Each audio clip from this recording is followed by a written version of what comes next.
Bienvenue au Québec.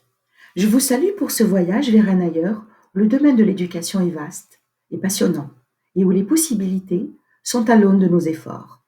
Je m'appelle Ella Bourroga, je suis enseignante de français. Je prépare une maîtrise qui permettra de me qualifier et d'exercer mon métier selon les exigences ministérielles au Québec. Le thème de cette présentation est Je sème à tout vent, la devise de Larousse. Et le pissenlit en est l'emblème, dispersant ses akènes au vent, tel le savoir. Nous serions les semeurs et les semeuses de ce savoir. J'aimerais vous présenter le programme de formation de l'École québécoise. Le PFEQ,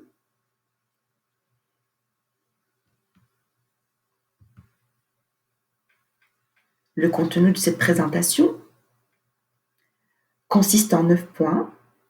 La triple mission de l'École québécoise, les visées et les orientations du PFEQ, les domaines généraux de formation, la différence entre un programme par objectif et un programme par compétences, les compétences transversales, les domaines d'apprentissage et leurs disciplines correspondantes, les compétences disciplinaires en français langue seconde, et l'introduction au concept d'interdisciplinarité à travers une situation d'apprentissage et d'évaluation interdisciplinaire synthétisée. Pour vous situer par rapport au PFEQ, le CITE vous permet de situer le système éducatif québécois sur l'échelle internationale. Donc, la première partie du cycle secondaire se situe au niveau du CITE 2. La deuxième partie, qui est sanctionnée par un diplôme d'études secondaires, correspond au CITE 3. La triple mission de l'École québécoise repose sur 3 axes qui guident sa mission et se conjuguent à travers les actions d'instruire,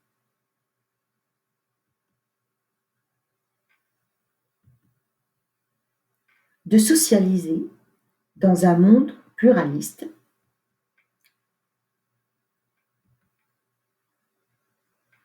et de qualifier dans un monde en changement. Ces axes se déploient dans le milieu éducatif à travers des orientations qui, à leur tour, sont formulées comme des objectifs à atteindre pour développer les compétences des élèves. Instruire, socialiser et qualifier s'inscrivent dans des visées et des orientations qui visent une réussite formelle de la scolarité et une réussite dans la mesure de chacun.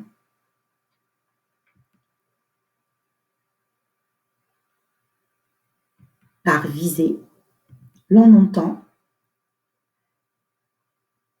construire une vision du monde et son rapport avec son environnement, pouvoir structurer son identité dans cet environnement pour pouvoir mieux agir.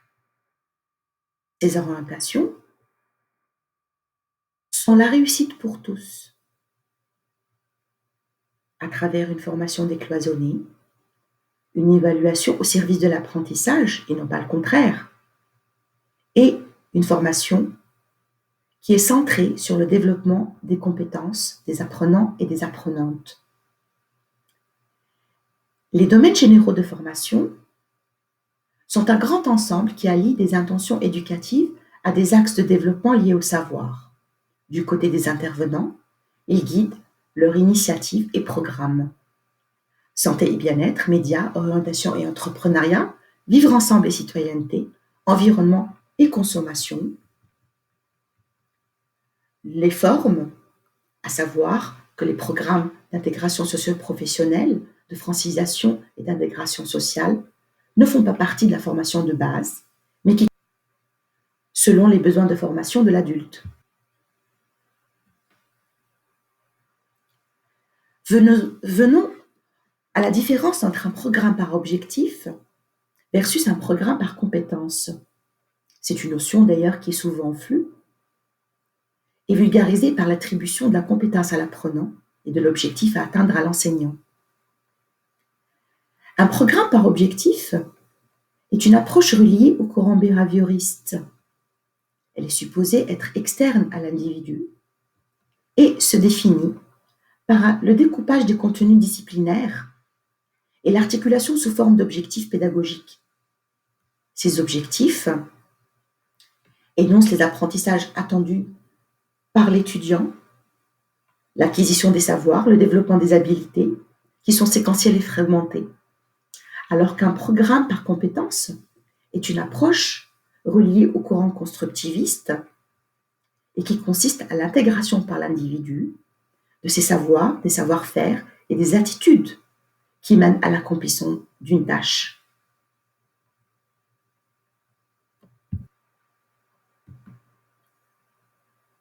La compétence serait alors un construit théorique et la citation qui le démontre est de Woodicht, 1977. Une compétence spécifique est un ensemble d'habiletés génériques et qui serait la composante de la réussite d'une série de tâches qui impliquent les savoirs, les savoir-faire et les attitudes. Le caractère dynamique de la compétence réside dans l'interaction de ces composantes pour contribuer au transfert des apprentissages, dans la réutilisation et la recombinaison des mêmes connaissances, dans l'analyse de la démarche qui permet d'en repérer les forces et les faiblesses, et l'interaction entre le retour réflexif et les ressources porte notamment sur leur structuration et leur mise en réseau. Les compétences transversales, pour ce faire, sont de 4 ordres: intellectuel, méthodologique, personnel et social, et de l'ordre de la communication. D'ordre intellectuel, exploiter l'information, la résolution de problèmes, avoir un jugement critique, une pensée créatrice, se donner des méthodes de travail efficaces et travailler avec les technologies de l'information, actualiser son potentiel et savoir coopérer dans son environnement et communiquer de façon appropriée. Venons-en au domaine d'apprentissage et discipline. J'ai choisi de vous montrer où pourrait se situer une discipline comme le français.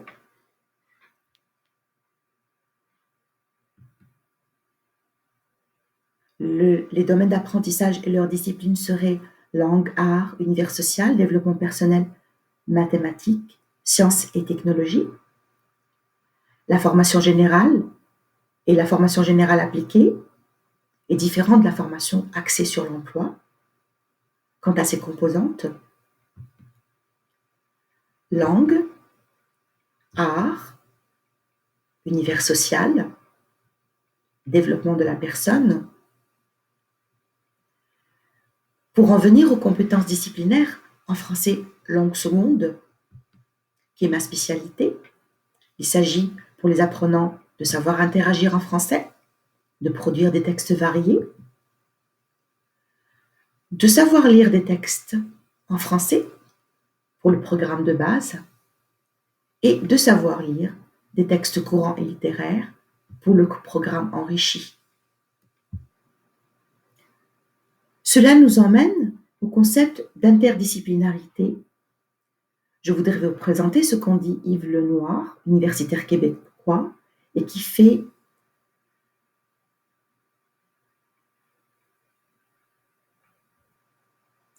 autorité en la matière.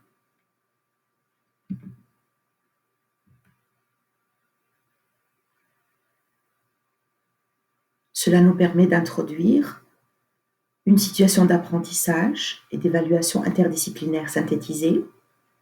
J'ai choisi l'analyse documentaire où l'élève est un recherchiste. Le contexte est à l'ONF, l'Office national du film québécois. Il s'agit de comprendre les nouvelles méthodes de production en temps de pandémie explorer et analyser des textes authentiques, médiatiques, oraux, écrits et visuels.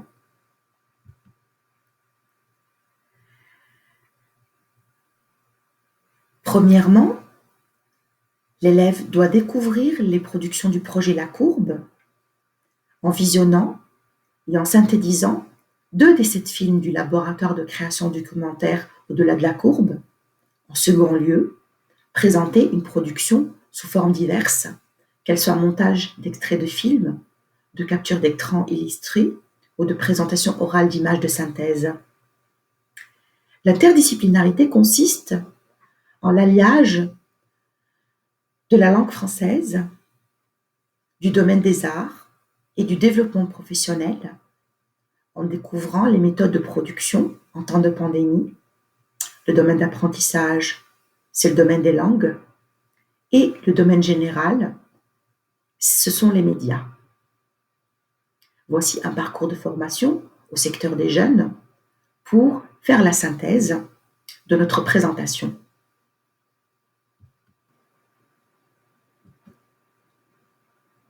Avez-vous des questions? C'est le moment. Je vous remercie de votre attention et vous souhaite l'atteinte de vos objectifs d'insertion professionnelle au Québec.